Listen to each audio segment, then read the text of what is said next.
before Justin and Bethany, I'm going to dedicate the show as I always do. I had a plan before. I actually usually don't have a plan, but I had a plan on who I was going to dedicate it to before the show. But in light of what's going on in Paris, I figured I'd dedicate the show to those who are suffering in the Catholic community and the Christian community worldwide over the fire at Notre Dame Cathedral in Paris. I've been there probably 30 times in my life. It's an amazing place. It has special meaning to me. I've said a lot of prayers, lit a lot of candles there, and it's very sad to see it on fire. So hopefully God answers some prayers and saves the structure and allows it to be rebuilt. So not to start off on a somber note, but that tonight's dedication is to them. Bethany, let's talk about her. Well, first of all, the podcast, you can hear it everywhere. We'll leave it at that. Let's talk about Bethany and Justin. First of all, I've known Justin since 1997. It was 1998, somewhere around there. Wow. That's awesome. So Justin was a high schooler back in the day, and his mother was a friend of mine, and she and I worked together with the Maxwell Football Club. And so I've known Justin since he was a kid, got him out of a couple speeding tickets or two back in the day. You're the one that he's talked about. Plural. I see. Yeah. But Justin's a great guy. He's done a lot of great things in his life on his own. Insurance sales, owns his own insurance agency out in Arizona. Outkicked his coverage as an ex-football player. He knows what I mean when it comes to Bethany. And I'm just so happy to see you two and the way you guys celebrate your life. I think it's just a really cool connection. Like, you guys get along, which is not always the case when people are together as much as you guys are. We do spend a ridiculous amount of time together. Yeah, and that's important to get to love each other and to want to be around each other. So I think that's cool. So now, Bethany, for those of you that have lived under a rock and have never watched tennis, Bethany is one of the best doubles tennis players in the world. She has 8 Grand Slam championships, 5 with women's and then 3 mixed. The only one that's missing is Wimbledon, and we'll talk about Wimbledon. Yeah. And she's a gold medalist. And I'm fascinated by greatness. I'm fascinated by people who, for whatever reason, whether it's hard work, effort, God-given ability, money, whatever has gotten them to where they are, I'm fascinated by the combination and how different each person's combination is. And I can't wait to learn more about Bethany's. But without further ado, I'd like to introduce Ms. Bethanie Mattek-Sands and Justin Sands. Very good. Wow. So, yeah, you are right when you say we hang out with each other a lot. Justin travels with me. Interesting enough, so taking them back to Paris for a second, actually, back in 2008, I actually flew to Paris for 48 hours to loosely propose. She'll tell a different side of that, but it was a proposal, okay? It all worked out. But that was actually the first time it was the second time that I had been in Paris. But again, I mean, like you said, it's a very special place, and we've both been to the cathedral multiple times, and it is a very sad day. I mean, just to see something like that, to think that it's been a structure that's been there for over 800 years, survived countless battles, wars, everything else, dictators, leaders, everything, and then all of a sudden, a fire breaks out during a restoration process, and you think, all those amazing things that are in there. I mean, largest organ in the world, to the stained glass windows, to the treasury and the paintings and the sculptures. I mean, it is a fascinating place. I know, and Paris has a special place in our heart for us. I mean, like you said, he loosely proposed to me. She can tell the story. It makes me sound like Paris. a really... Yeah, no, I mean, it was basically just, he bought this Tiffany & Co. ring. No, well, hold on. It was... you interrupted me already. Back up a second. Okay. So it was... I was on my way there, and I just spur of the moment to surprise her, and I was in Heathrow, and I had a ring that was being made for her, but I didn't have anything to give her at the time, so I got this just a black enameled silver band in the airport in Heathrow when I landed in London on my connection, and then fast forward to. Well, and you bought a matching one for yourself. So anyways, he comes to the hotel in Paris, knocks on the door, and kind of has his hands behind his back. And he's like, I have something. I open the door, and he's like, I have something for you. I was like, all right. So he pulls it out, and it's a ring. And he just goes, but if you don't like it, I'll give it to my little cousin. No, whoa, hold on. And I was like, it wasn't quite like that. It was exact. That's verbatim. I promise you. I've had the same story since then. I believe I said, quote, you're a complete You idiot. didn't finish with that yet. you were waiting. Yeah. Well, 10 years later, we're still here. But Paris was the first time you actually watched some tennis. Yeah, too. so first match, court 7, that's not even there now. Jeremy Chardy played on the opening Sunday. I mean, I landed in Paris Friday, and I left Sunday night, and I actually got to see professional tennis for the first time. You know, having grown up playing football and baseball and wrestling, I mean, tennis for us, where I grew up, was not a no, you didn't know anything. Yeah, like, no, you didn't really know the rules. And, no, he's actually pretty good. Like for as little as he's played, he's pretty athletic out there. He's got a one-handed backhand. I mean, he watches a lot of professional tennis, so his strokes are actually pretty good. I'll give you some props. So at least this is recorded, so this is going to be forever. So yeah. So I ask one question of my guests when I start the show. Mm-hmm. And I try to keep it as authentic and unplanned, and wherever the hell it ends up, it ends up. My questions are based off your statements and things you say. So I don't ever have a plan on the direction of the show. And with your guys' relationship in your lives and your individual lives and what you have going on, it could go 50 different ways.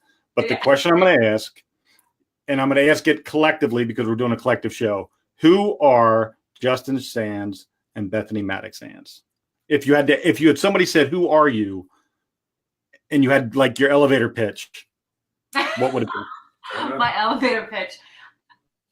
I would say, I actually wouldn't even say that I'm a tennis player to answer that. I wouldn't name off my accolades, my gold medal, or any of my trophies. I think I consider I've gotten to know myself really well.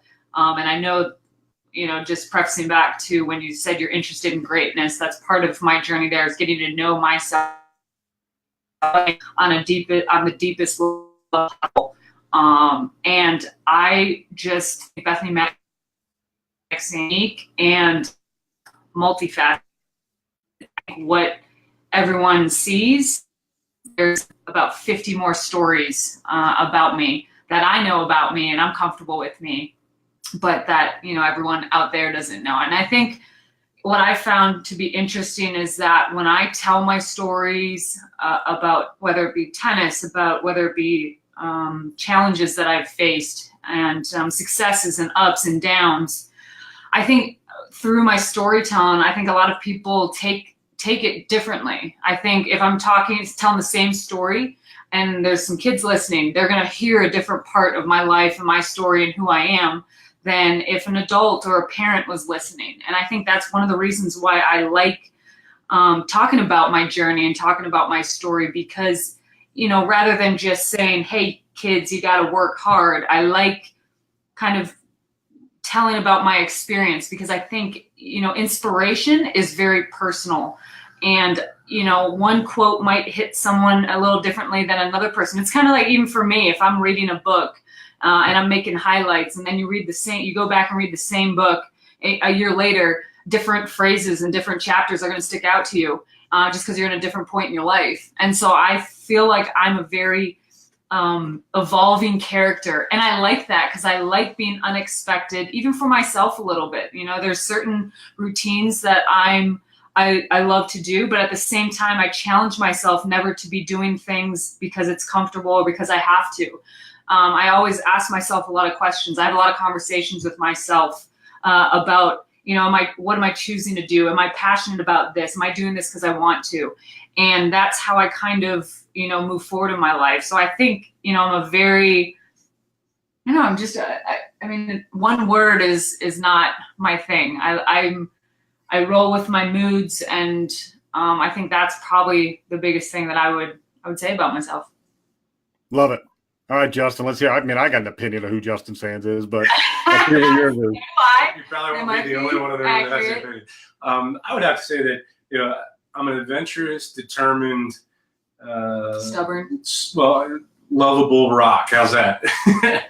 So, I mean, from a stubborn side to super caring to determined to, I mean, you name it. It's just this whole process. I mean, if you'd asked me back in 2007, said, hey, you know, you're going to meet someone and literally fall in love, go on 3 dates, get married in the next 6 months, I'd have laughed at you. I'd have said, you're crazy. I mean, literally from end of October of 07, we went on, well, not even then, it was just after that. So we went on 2008. Yeah, just beginning of 2008. Went on 3 dates. That was it. Like, Came out of French Open and proposed. Yeah. So, I mean, from that standpoint, I would just say, you know, I'm okay to turn life on its head at a moment's notice and say, all right, well, what are we doing? What are we going to do now? How are we going to get through this? Or how are we going to have a great experience? I mean, I love adventure. I love to try stuff. So it's been a fun 10 years of adventure. I can truly tell you that. I think as much as you like adventure, and I would just definitely describe him as that, he's a homebody. Like, he loves to cook. He actually cleans. I'm pretty lucky. I don't do a good enough job. I just look pretty, I guess. But he's the one who just kind of, you know, takes care of things. He's kind of, I think you've always been that way, whether it was with little cousins or me or friends. He's just kind of been that Papa Sands. It's a nickname for me. Yeah, all my friends in high school they would all call me he's Papa Sands. Responsible. I mean, you know, being at Hill, I mean, we throw these parties on the weekends and stuff at people's houses. So it was one of those things where I figured out how to take care of everything, and people would be like, it's all right, Papa Sands has it. It's all good. Well, I love that first of all, I know Justin's history. I know his story. I know, you know, Justin as a 16-year-old, and I know Justin now as a 30, whatever you are now. And it's cool to see the evolution of you. And it's cool granted, we don't see each other all the time, and we stay connected through Facebook like everyone else in the world. But I get to see the evolution of you through your adventures, through the stories that are written about you guys in the different publications, and just when you hear Bethanie talk, when she's getting an interview done and your name comes up, her eyes brighten up, like her facial expression changes. And camera. No, it wasn't. It was actually, you know, I'm a body language expert, so I watch people's body language, and I watch when certain things or stimulus happen, what is their nonverbal response, and hers is always a beam. It's this glow that comes up whenever they're talking about your adventures together, and I think that's cool. So when I knew that we were going to do this show, I didn't know exactly how I wanted to do a tandem, because this is the first time I've ever had two people on the show at once. And let's start it this way. I'm gonna ask Justin a question first, because my question to him is based on some of the stuff that you just said about him and things that he said about himself.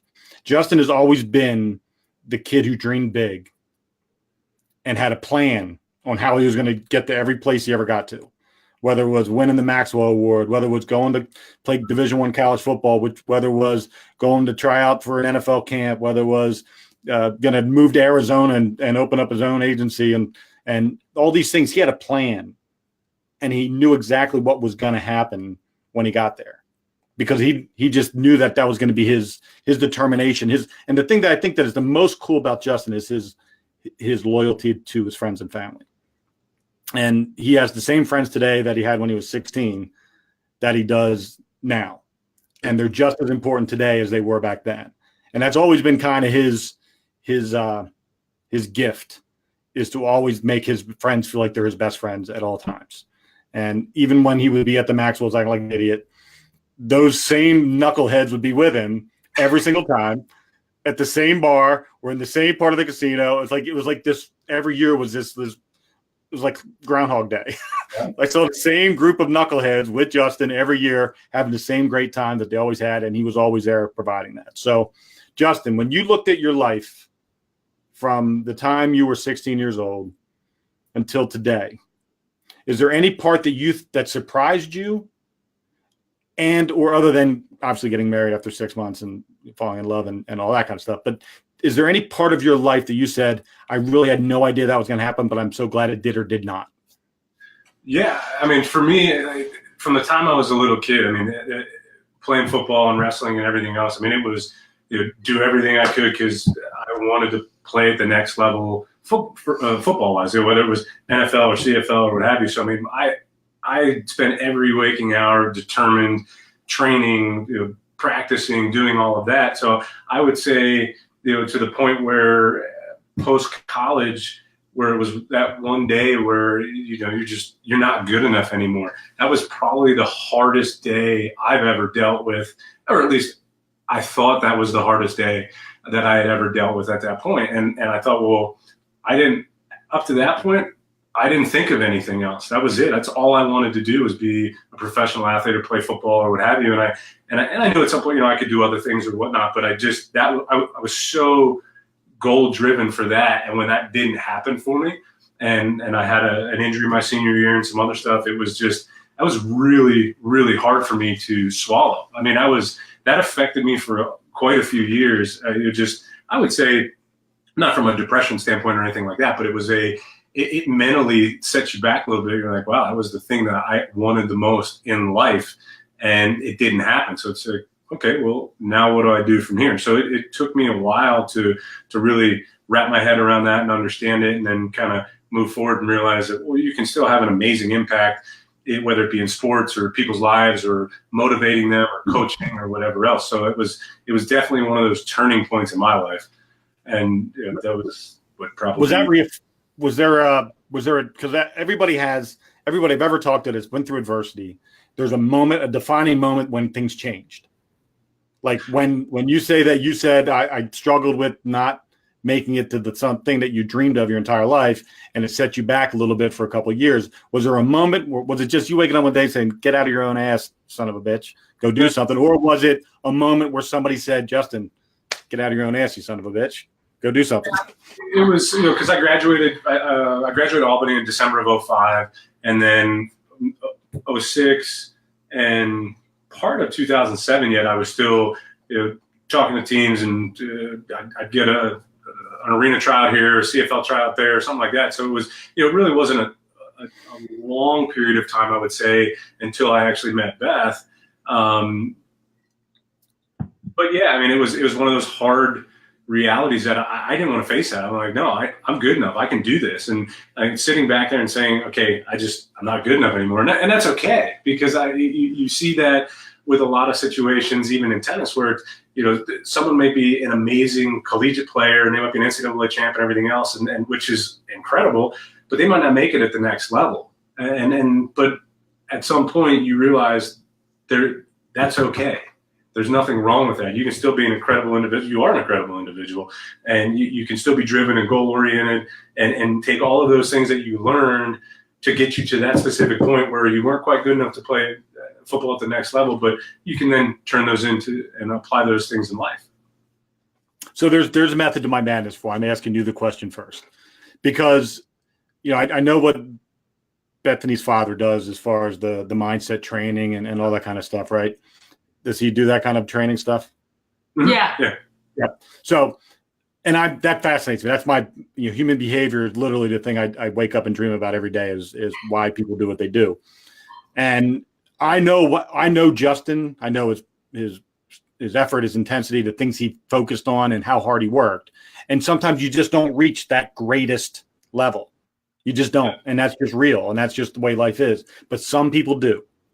And Bethanie, you've reached the pinnacle of your sport in your capacity in the doubles, especially, and the pathway to getting there has not always been simple. And some people stop,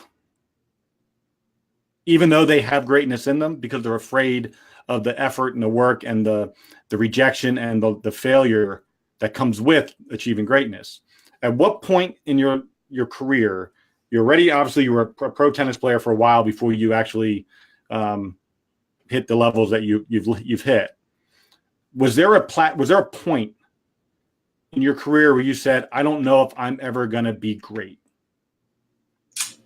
I would say I fought the pressure a little bit from when I was young. I was the number one 14-year-old in the world, and I went pro quick after that. And in a way, I skipped a few steps because there's 16 unders, there's 18 unders, there's other junior events. And I was just growing up in a time in tennis where it was a lot of young girls like Capriati, Martina Hingis, and they were all winning Grand Slams at 15, 16, 17 years old. So that was the, in a way, kind of done since I've been 5 years old. So for a long time, I thought that's all I could do as well. So there was kind of this negative energy moving forward early in my career. And I've, I guess I'm pretty stubborn as well. I know I described Justin as that, but I am too. And, I kept going kind of despite that. I would say you're resilient. No, resilient and stubborn. And I as much as I, want to give myself credit, I think a lot of people don't realize how much they get in their own way and how much they make it more difficult than it has to be. And I'm not saying that for us to all get on ourselves or to judge ourselves, but it's always worth seeing what the easier path is. And, so many like to use the word work hard, and you hear like putting in your 10,000 hours and all this. And I don't like using words like that, because I think when you're really kind of passionate and you have clear goals on what you want, and then you come back to what you're doing it for, the hours and the effort are a lot easier than us just kind of whipping ourselves saying, in order to be great and succeed, I have to do this.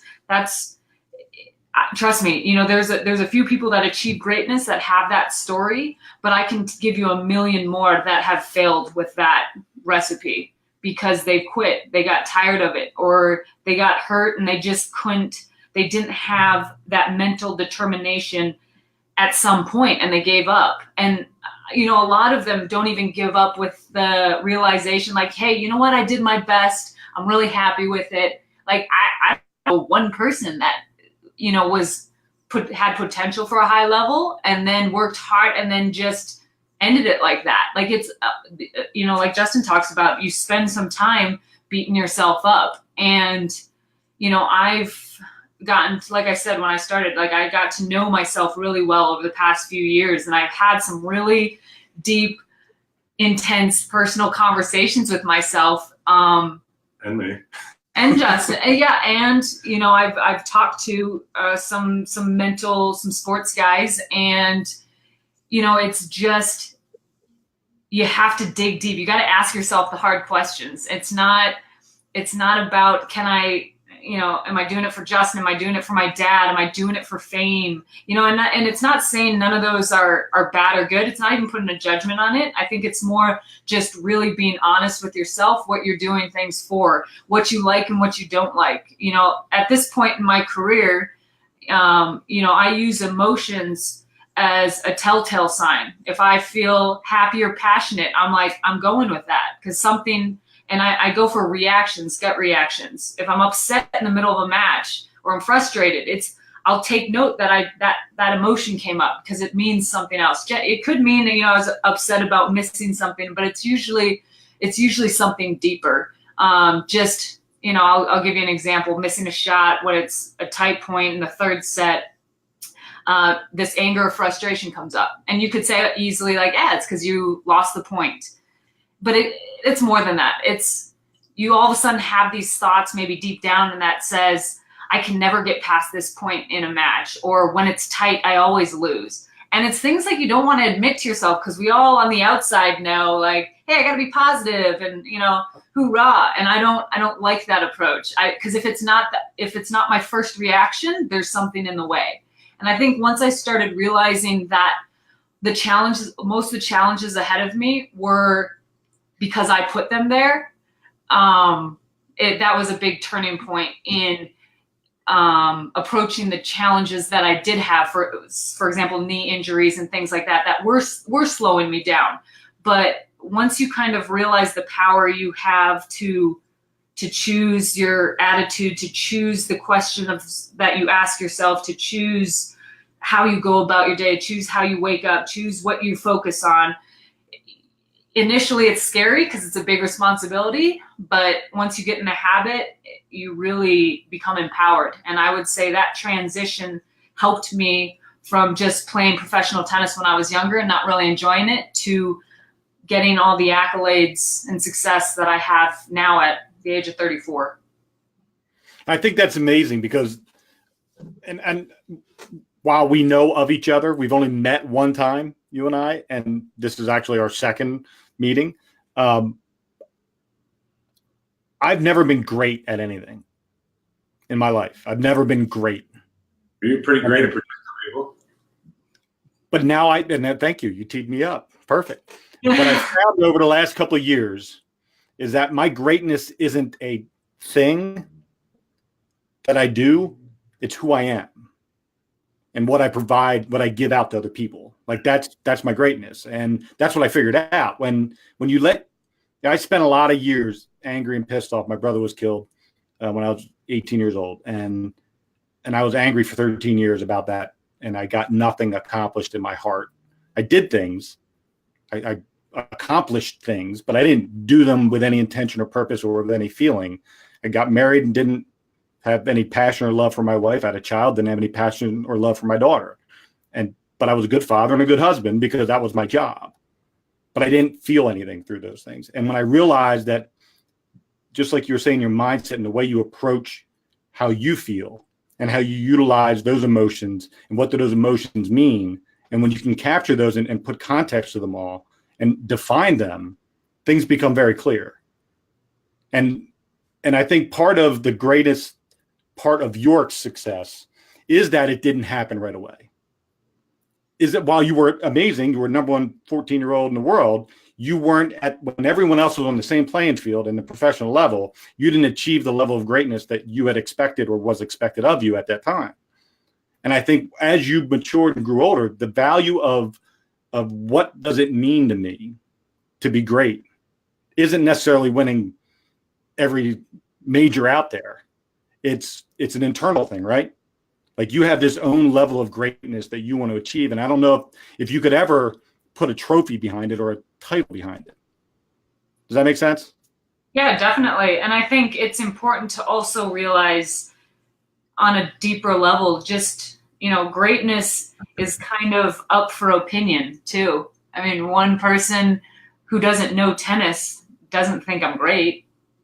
I use the example of if I looked into the real estate world in that bubble, they all know who's outselling who's the top dog. But you ask me, I'm like, I don't know. I don't know their names. And we tend to put certain things on pedestals and we'd never have a chance to almost backpedal a little bit and look at the broad kind of scheme of life and the world. And for us to say that affecting one person's life, if that's the stage you're on and you have 5 people that you affect daily because that's who you run into, or like me playing on a stadium where millions are watching, like who's to say I'm changing lives in a bigger way than 5 people? Like it's not more important. And that's why whenever I've done interviews and speaking engagements and things like that, it's always it's towards the individual. I don't like saying, hey, I'm speaking to the masses and this is like the wisdom and my way and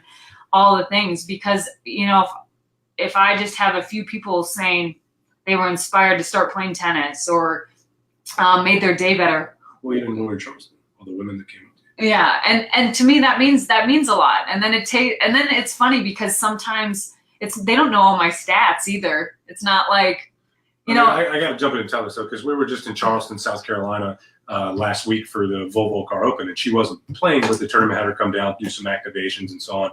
But it was incredible to see, and I'll gloat and brag about it for a sec, because it was incredible to see the impact that she had on the kids and then also people in general. I mean, there was 10, 15 people, guys, girls, what have you, men, women, that came up there and said, look, I was in some dark times. I was battling cancer. I had a death in the family, or I just had really tough times. And, your story of your comeback and the ability to just, be so determined gave me inspiration daily to keep fighting my own fight.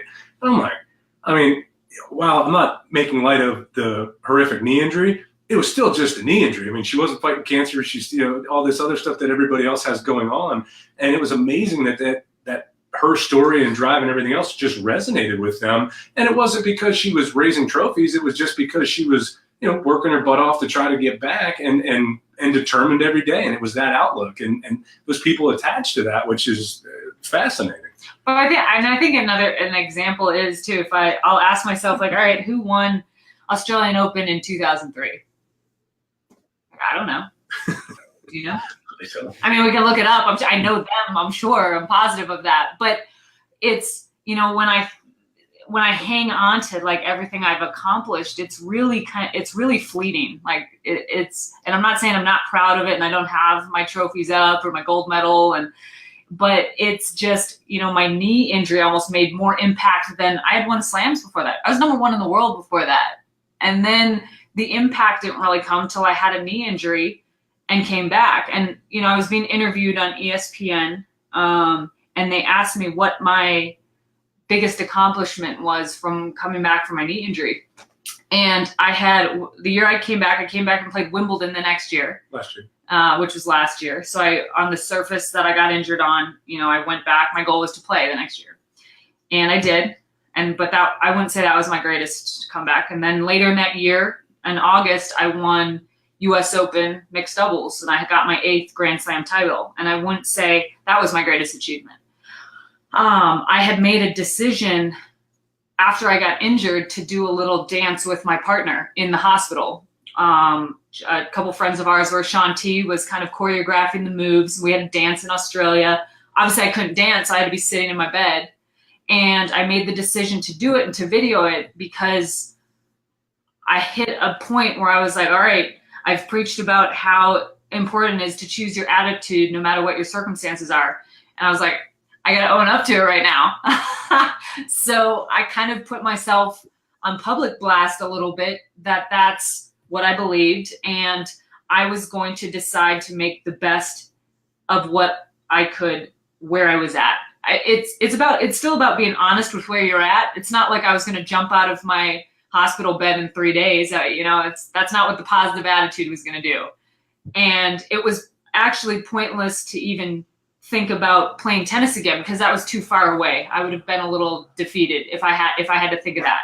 But what I did have control of was appreciating the people around me and having the conversations with them and being in that moment and accepting it. And so that's, looking back, I would say of my whole comeback since that knee injury, that was my biggest success. And I think that because that's the smallest, like nobody would have ever, if you listed everything that happened in that year, that probably wouldn't even register on anyone else's external, like where does that force rank, right? Sure, but I think it's because it's at that moment you felt that was the important thing, to be truthful with yourself. But it was also the hardest thing, I think. And, it was still a decision, and it was still a conversation with myself. And I decided to make it. And that's why when I talk to people about inspiration and motivation and things like that, I always come back to bringing it back to yourself. It's getting to know yourself, being willing to ask hard questions, being willing to be unoffended by things. It's easy to be, in the spotlight, and, I could get injured. I could, lose really badly. Someone might not like what I wore that day, and it's on TV. And you have to develop a little bit of a thick skin, but I don't want to do that in a way where it's a chip on my shoulder, because I want it to be in a space where I'm good with me. This is what I'm going to put out there. If I change my mind at some point about some opinions or fashion or whatever, I'll say it. Like I'm going to shift and go over here. I think as adults, we almost don't give ourselves the space that we can change. And a lot of people are so stuck doing things that they really don't want to do, but it's like this ego that is not letting them ask themselves questions and get vulnerable even with themselves. People avoid it. And it's just getting in the way of them discovering their own greatness. And so that's a lot of times the message that I like to send. And that's why I tell the story about what I think was my biggest success, because it's something that, like you said, it's not noticeable. Somebody wouldn't have remarked on that looking back on my year. But it was really that big of a deal to me. And she's made a huge impact in my life that way, because she always says, look, you're being too hard on yourself for, whether you didn't achieve your sporting accomplishments or just even little routine type things that we do on a regular basis. And I mean, I've grown a ton as a person. And I'm still impatient at times, but I've become more patient. I've just become a better individual all the way around. I mean, she's taught me just an incredible amount about, overcoming adversity, I always thought I was pretty tough, and the things that I've gone through, and I mean, it pales in comparison to what she's done. I mean, the stuff that I've seen her do and go through and all that. I mean, I definitely view her up on that pedestal in terms of all of that. Well, it's pretty cool to be able to be married.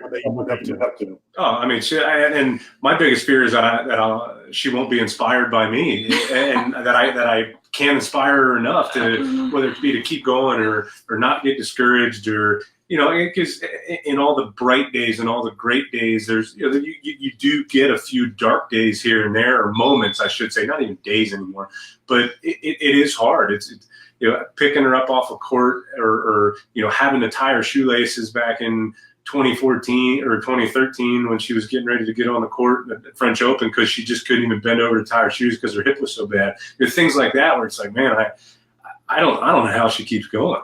I mean, it's tough. Well, let's talk about the injuries. Let's talk about the injuries you've had to overcome. With everything that happened recently with Tiger coming back with the Masters, and we can have an argument about Tiger and a role model or a hero, but the one thing you can't argue is that he's probably the best golfer to ever walk on the planet. And he came back from some devastating back injuries, and it's hard to get back when you were the best ever.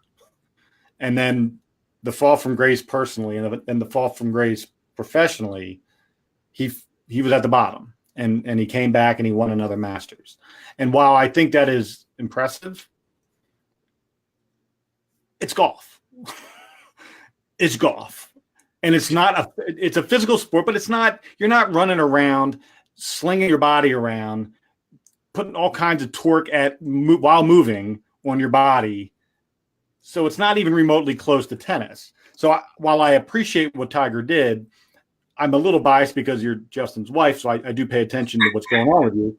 But I think when I saw it, and I was watching on TV the Wimbledon match where you got hurt, and I heard the screams. And Justin, I'm going to ask you, because I know I just got choked up thinking about it. If I ever heard my wife scream like that, what that would do to me, like physically, what I would feel in my soul for her. What was it like to be there and hear that? Well, so the match itself, it was going very well. They had just split sets. I mean, it was a tie. I think she lost the second set in the tie break. So they're first point of the third set, and all of a sudden, I see her rip the return, and I actually turn and I see Sorana Cirstea just stop, and I quick look back, and as I look back, Beth's going down. I'm thinking, oh man, because she's facing the other way, so I can only see her back, and she wasn't yelling or anything, but I saw her kind of hunched over and looking at that. I'm thinking, oh, she slipped, because it's pretty routine to slip on the grass. It happens, and that particular day they had slipped a few times anyway. But as soon as she went down and Sorana got over the net and Beth screamed, I mean, I spun, ran right around, and before the guy went like this, security, I'm like, it's my wife. He goes, go for it. And then I was on the court. I slid in. Sorana's physio actually had jumped over. Like, we pretty much slid in the home at the same time. And he scooped up her leg real quick just to hold it so he could try to relieve some of the pressure. But as soon as I got on the court, I mean, I could see where her kneecap was, and I knew what it was right away, because there's only one thing that'll do that. And I mean, but it was the most helpless feeling that I've had up to this point in my life. I mean, and I've used the analogy. I said, I can only imagine this is what it feels like when a parent has a child that something happens to, and you can't do anything to make it better. No matter what you want to do, no matter there was nothing I could do at that exact moment to make her feel better. And it was just, you know, she calls it in the, or what do you say? It's all, or well, in a split step, or what do you well, say? yeah, well, everything stopped in a split step. Yeah. But I mean, well, first off, I'll say I think I have the world record for F-bombs dropped at Wimbledon, and beating out John McEnroe's career and not getting fined for it. So, but, you know, for me, it was really kind of slow motion. I felt my knee go. My leg just felt like it bent the wrong way. And I landed, and I didn't quite know what was happening. All I knew, I looked down at my leg, and my kneecap was dislocated. I didn't know if it was broken at the time. I didn't know what was wrong. I had heard something, and that's when I started screaming out, because in tennis, sometimes they don't, if someone comes on the court, like a trainer or Justin, you lose the match. Yeah. So they don't necessarily panic when someone comes down, because they want to be like, hey, you okay? And basically I was screaming out because I was like, I am not okay right now. And, you know, for the biggest thing was I didn't want anyone adjusting my knee, whether it was broken, dislocation, whatever, on the court. I had these bad images of these war movies, like with people like biting on some like dirty cloth and like slugging some liquor and like them setting the bone. And I was just like, I'm going to be in the hospital. Like, I made all the trainers, Justin, I was like, don't let them straighten my leg. Like, whatever you do, don't straighten my leg. And she so didn't say it that nice either. No, I was dropping F-bombs left and right. But like, you fucking touched me. Yes, I was. And but at one point, so Justin came out and he's talking to me, and I'm like, babe, how fucking bad is it? How bad is it? And he just goes like this. So I'm going to preface this by saying Justin kind of has this nickname of Honest Joe. Like, he just says it how it is. Doesn't matter what you like. He's not trying to be nice. Not going to sugarcoat it. So I'm just there, and I was just like, babe, I was like, how bad is it? And all he does is he just goes like this. He just, it's not good. And that's it.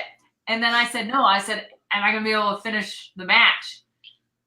And he just goes, no, you're not going to be able to walk off the court. She goes, no, I'm going to finish this. I said, not this one. I just see his face. Like, I very rarely do I see Justin like have that stress sweat like right here. And he was just like, it's not good. And, you know, again, it took a little while to figure out how to get me off the court, just because there was a long delay. And I mean, it was talked about for quite a while about the response time and everything else. I mean, whether Wimbledon says it or not, I mean, the response time was poor because this has never happened.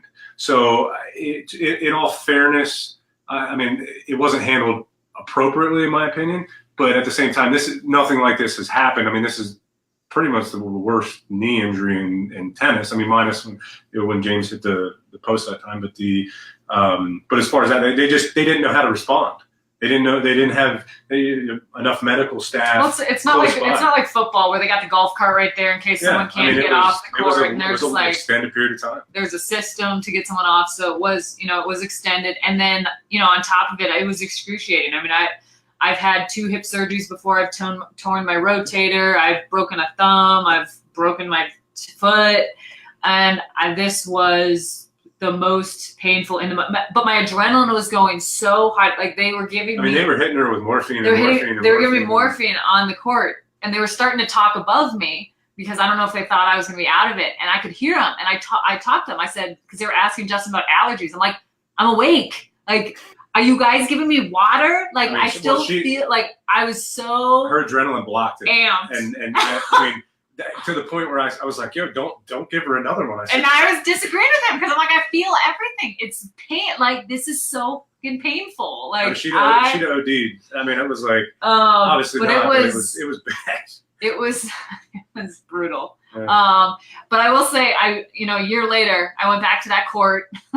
I sat down in the same spot and I had a little chat with it. I mean, part of coming back from something like that, because even thinking about it, I'll have a little bit of a reaction, but I had to mentally train, not physically. Physically, you're going to heal. Like, Your leg is going to get put back together.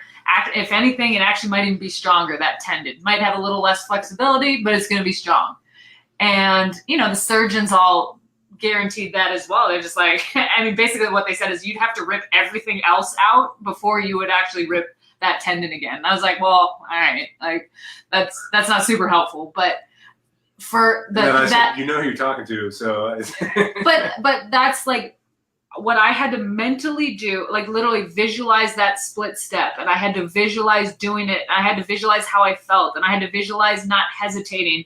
And it's just, those are the things that I think that you don't realize what go back into. It's not just the hard work, waking up at 6 a.m., doing 4 sessions a day of rehab. I sleep with, you know, modalities on me for inflammation, and it wasn't bad. Like that's easy.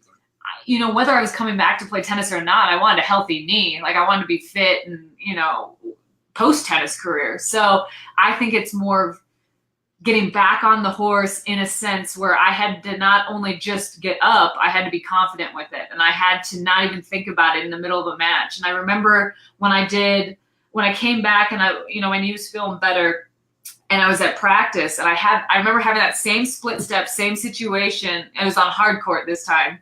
And I kind of got wrong. Like I thought my opponent was going one way and they went another way. So I got a little wrong footed. And I had this moment where I remember nothing. The ball was by me and I was just realized I was standing. And I was like, all right, the knee's good. Like it's like that first hit when you come back from that was the test. But, you know, so much of it was visualizing and managing that emotion, managing that fear, and not blocking the fear, because that fear will come out. It will always come out. You can't push it down. You can't block it. You can't just think another thought over the fear. You literally got to like sit and have tea with the fear, and that's it. Like, and then it doesn't, once you're able to do that, it doesn't own you as much. And then once it doesn't own you as much, you can look at it a little bit more objectively till eventually you don't actually feel it. And it's not a forced one, and you can't force it. Like you have to go through that process. And, you know, I've not only done it with this comeback, I've done it, you know, off the court in my life. And 2014, I mean, you had 2 hip surgeries, and you had a shoulder tear. And you broke I just had another knee surgery 8 weeks ago. I had it was a smaller procedure, it was an orthoscopic procedure. So it was a quicker recovery time than my last one, obviously. But still, again, it's this shift where it's this stopping momentum. You know, I was having a lot of pain. So in a way, I was glad there was an answer, that it could be fixed, because I really was doing everything I knew how to do rehab-wise, and I know how to do a lot, and it wasn't helping. So, you know, in that way, I'm grateful that, you know, it could be fixed. But at the same time, it meant more time off tennis. It meant rehab again. And I just remember kind of thinking, like, when we found out I had to, I was just sitting there like, all right. And you know what? And I'll be honest, like for a little while, I wasn't very motivated to do anything. And I had to be okay with that. That was a very different feeling for me. Like I've been motivated my whole life to do things. I've been going after trophies and like personal bests and all these things, these goals. And it was the first time where I was almost like, I don't want to do it right now. And I had to give myself that space that's how I felt. There was no point in making myself do anything. Going back to what I said before, I have to do this to be a champion again. I have to do this. I was like, no, I don't. I'm fighting that right now. So I'm gonna take it easier. And I still was doing rehab, but I wasn't doing it.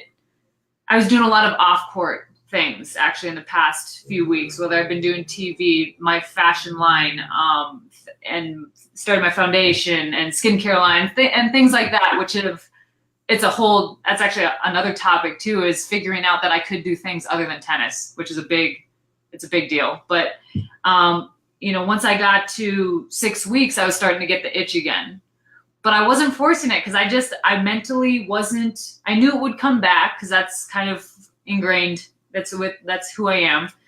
But I wasn't making myself do something that I didn't want to do. And I couldn't do it. I couldn't make that knee heal faster than it was going to heal. there's a certain point where you can do a lot of rehab, and then there's a certain time where the body says it just takes this long for the cut to heal, for the tissue to repair. Is like physically, is just how long it takes. So I accepted that. I accepted where I was motivation wise. I was motivated in other areas, and kind of by doing all those extracurricular activities, I'll say, it actually helped my motivation a little bit, because I realized what I loved about tennis. And I'll point out something that maybe I wouldn't have noticed before. I actually really appreciate when I'm on the tennis court that I don't have to talk to anyone, that it's solely by myself. And I wouldn't have told you that was one of my favorite things about tennis if you would have asked me before this injury. And why I say that is because as much as social as I like to be, and as much as I like to be on TV, and as much as I like to engage with my fans, there's those moments where I love the fact that it's all about me. It's all within myself when I'm on the court. Minus when I'm playing doubles. Okay, there's one other person. But even then, you talk, and then it's still, you're in your own head. Like, you're out there on your own, and you got to come up with the shots. And I really started thinking about how much I appreciate that when I played. And even if I didn't go back to pro tennis, why I love tennis in general. And it's just interesting that I would have never thought about this had I not kind of given myself the space to not make myself, work harder than I needed to, force something to come back. And then ultimately you start getting a little bitter towards what you're going after when you have that mentality. So now I'm coming back at you 8 weeks later, a little bit refreshed. And when we talk about working hard, hours, like, that's easy. Like, all right, like, I'm pumped to like be back on the court and find that focus. So I'm okay spending 2 hours. I'm okay training. Like, I like how I feel. I actually feel better. And I'm going to tell this to people now. I feel the training soreness feels better than the do nothing aches. Let me tell you that. Like, the training, the physicality, sports soreness feels better than doing nothing general aches. Which is why I think everyone should stay active. To what level? Not just, I'm not talking professional athletics, but having that physicality, that exercise, whatever it is for you. But it's just as important as hydrating and sleeping, as that movement. And to me, obviously, I'm used to it at this level. And I like it. I like pushing myself. So now, as you're talking to me, I'm telling you what I like to do. And guess what that involves? Hard work.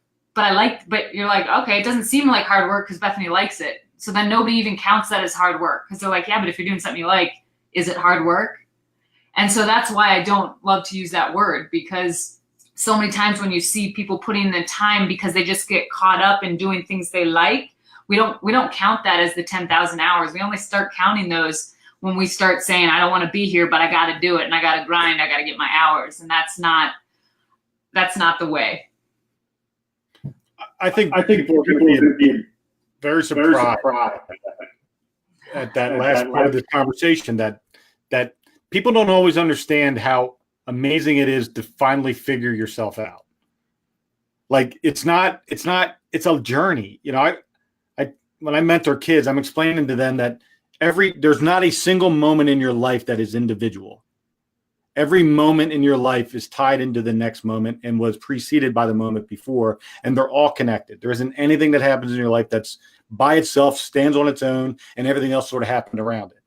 And every one of your injuries, every one of your comebacks, every one of your triumphs, and every one of your failures has brought you to this like new, like, entrepreneurial Bethanie with clothing lines and skincare stuff, which we're going to talk about here at the very end. But it's also made you into a better athlete, because you know everything about yourself now. You know where you want to be, where you're not going to play tennis until you're 50. So you're going to be doing this for a little while longer, until a certain point in time when you say, you know what, fuck it, I'm done. And I'm going to go be great somewhere else. But it's cool to see that you're there, that you've come to this peaceful acknowledgement of who you are and where you've been and how you got here. And I tell people all the time, you are where you are when you're supposed to be there. That's just my theory in life. I've been trying to push rocks uphill my entire life, and they just keep coming back at me. And the minute I'd stop pushing the rock and just figured out that God's got a plan, and I'm going to keep doing all the things that I'm supposed to be doing every day that he has planned for me, and the vision for what that is going to reveal itself. and I'm just going to keep being open to whatever is being put in front of me. And I think now you have this brand new, the clothing line, the entrepreneurial side of you. Let's talk about that. What's that look like for you?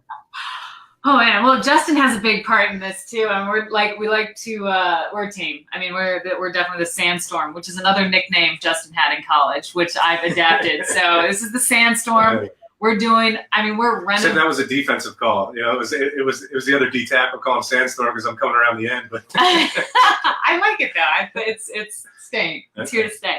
But we're renovating a house, and we're like really hands on with that. We've gotten involved with the Mezcal company, which actually, it was funny enough, that was a big deal as a female representing a liquor company. It was, if I asked some of my mentors, it was a little bit taboo in a space where, as much as we want to say like this women's movement and empowering, there's still certain things where we're like, you know, you can look at the George Clooney's and what's his name with the gin, Ryan Reynolds, and you can see all these kind of male features in that area, and so that was kind of a big step for me to go there. And then I have my natural skincare. It's something I'm really, I've literally made my own skincare products in my sink. Justin's been there to clean it up. But I've made my own toners and face, and so it's kind of a passion of mine. And I found this company, Primally Pure, that's just amazing. And then we are doing Lucky in Love is my clothing line, and I'm hands on with that. Again, I didn't want to be this athlete that was just like, use this, like, and I didn't use it. Like that wasn't me. I've invested enough of my time to find everything I like. Like I told you in the beginning, there's a lot of different sides to me. I'm going to pick out from the nutrition that goes in my body. You know, if I have to be on a certain diet, I'm going to find ways to enjoy it. I'm going to find foods I like. So I've done all this, you know, research into whether it's therapy options or different protocols. And I'm kind of giving all my wisdom now out there and just saying this is what I found in my life. And, you know, for fashion, it's just, the reason I started wearing different clothes was because I remember watching TV and there were two blonde girls that were playing, same exact Nike kit, head to toe. And I didn't know which one was which. And I know them. And I'm like, if I don't know, like no fans know which one is which. And to me, it was just always a little bit boring. So me being me, I was like, I want to do something about it. So I'm like, hands-on in the design room, talking about fit and fabric and cut and graphics and all of this. And to me, it's been, I mean, it's a lot of time and energy, but I love it. I mean, that's the only way I think I kind of know how to dive into things. And so all these, like I said, extracurricular activities have been a lot of fun, and there's something that I will continue after my tennis. I mean, fashion is always something. Inspiring kids is something that's, I'm setting up my foundation, hoping to do events later on in the year, and it's just a cool place to be. It's a little scary, just in the sense that it's like this new transition, and so many things are new, like so many things are different. But I keep reminding myself that I like different, so why am I worried about it? And I'll be like, all right, yeah, that's true. And then realistically, I might sound like a crazy person because I have a lot of conversations with myself, talking myself in and out and around things. But that's kind of the way I've found the truth within myself on the paths that I want to go and the people I want to hang out with and the people I want to learn from. And I mean, I read a lot of books, and, you know, I have a routine, a morning routine. Every morning I have 1 hour set aside. It's on my calendar. It's scheduled. This is Bethanie's time. It's not for work emails. It's not for social media. It's for meditation. It's for affirmations. It's for reading. It's for journaling. And I switch it up. This is not an hour that I'm like, I have to do it today. It's 7 a.m. I got to do it at 6 a.m. I wake up looking forward to this hour because I keep changing it. As long as it's nothing to do with work, this is like my time. And I've found that when I have this hour in my day, it ends up being my most productive hour. And the days that I have missed it, I've missed it. I said, hey, I need an extra hour of sleep, or I got to push my practice forward and I'm going to skip it. And those days haven't been as productive. So as much as it sounds like, hey, I could just be coloring in a coloring book, listening to some chakra music, balancing my chakras, and that's the habit that I've built. And I think a lot of what I've talked about is really, people think, oh, Bethany, you've achieved all this stuff and that's why you can do it. It's a habit. Everyone can do it. And hopefully that's inspiring. And I hope people kind of take that the right way, but that's kind of the attitude I'm taking from the tennis court into all these other things that I'm doing, the fashion, into, because it's a new place, and I almost didn't give myself credit that I could do other things for the longest time. I've been doing tennis since I've been pro since I've been 14. I've been doing it since I was 5. I'm technically a master, but moving into another field, I'm used to being good at things. Like I feel like I have a lot of physical time. I'm pretty good at a lot of different sports, but starting something new, you almost don't give yourself enough credit for the things that you've learned along the way in your other field. And so that's probably the biggest thing that I've learned going into all these other outside tennis things, and what's helped me kind of wake up each day and keep going with them, because I'm passionate about all of them. And I'm, again, like we talked about, tennis I'm not going to be playing professionally, at least forever, but tennis you can play pretty much forever. There are some 90-year-olds out there still crushing it. So that's another reason why I love tennis. I mean, and it was a big turning point for her, because I've encouraged her for a lot of years. I mean, even when we first met, to really be herself and enjoy the person that she is, that I know, but not everybody else knows. Because again, when you're coming through, and at early on, she was playing very well, didn't have all the accolades and everything, so people have a preconceived notion of who she is as a person. I was able to encourage her to do a lot of different things, and start to utilize the media in a different way, and then also with the commentary, like, hey, you know what? There's no one that knows the sport better. There's no one that's more charismatic and bubbly and jovial on screen, and she's captivating on screen. It's like, hey, look, go for it. I mean, just be that person. She started out in radio, and then. Well. No, I'm going to tell you this. Justin's nickname on the tour is the Mayor, because he talks to everyone. And it's something, I know it sounds that like hasn't changed since he was 16, just so you know. Yeah, I mean, he but here's the thing, he remembers everything about everyone. If you told him that your child was playing tennis at Auburn as a freshman, but then switched to Tennessee, and 7 years later he saw you, he would ask you about your daughter that was switching to Tennessee. Was that a good move? And as good at a lot of things as I am not at his level for this. And it's like, to me, it's so like, he's energized by it. And he's definitely helped me become more, I don't want to say confident, but just more outgoing. It looks like I'm an outgoing person, but actually I was really shy when I met him. Super shy. I was really shy and a little unsure socially of kind of how I wanted to, network a little bit or make friends. Tennis is such an individual sport. We just kind of get in our own heads a little bit. And then Justin comes in and he just talks. He talks to everybody. He probably has more players' phone numbers than I do, only because he's asked it. Half the time I'm like, Justin, do you have so-and-so's number? I need to ask her if she wants to play doubles. And he's like, yeah, I'll send it to you. So I think it's a massive skill. Like I'm always impressed on this ability of his. Well, we have this is the longest podcast we've had, and we could probably still talk for about another hour. I do want to make sure that people get to know where to find your website and any information that you have for your clothing line and anything you got going on. Where can they find that information? So my website, bmattek.com. I'm active on all my social media platforms, probably the most on Instagram, which is @Mattek-Sands. But I'm on Facebook, I'm on Twitter. I'm going to probably start getting to your realm a little bit and start a podcast here pretty soon. So I'm kind of learning the ropes here, doing it with you. But you can find me on ESPN when I'm not on the courts. But yeah, social media, listen, I post my life. I have Monday Motivation, it's today. So if you want to quote, go there today. Tuesdays, tennis. It's all the fun stuff that Justin and I do, our adventures around the world. It can be serious, it can be fun, but I pretty much post my life. So definitely check me out on the social media platforms.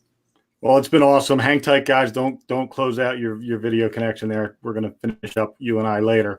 But everybody, thank you. I hope you enjoyed this as much as I did. It was great connecting with an old friend and his wife, who is an amazing, amazing tennis player, amazing person. a great personality and a great human being. They both are, and they're doing great things in the world. So please follow them on their social media. Go to bmattek.com to find everything about Bethanie and everything she's doing with her foundation and her entrepreneurial world. And thank you for being a fan of the Two Dates and a Dash show. Appreciate it. Means it. a lot to me. This is awesome. That was fun. Thanks, brother. I appreciate it. So, everybody, this has been another episode of the Two Dates and a Dash podcast. I'm your host, Matt Cubbler. Special thanks again to Justin Sands and Bethanie Mattek-Sands. And for God's sakes, go out and be kind to somebody today. Have a great day, guys. God bless.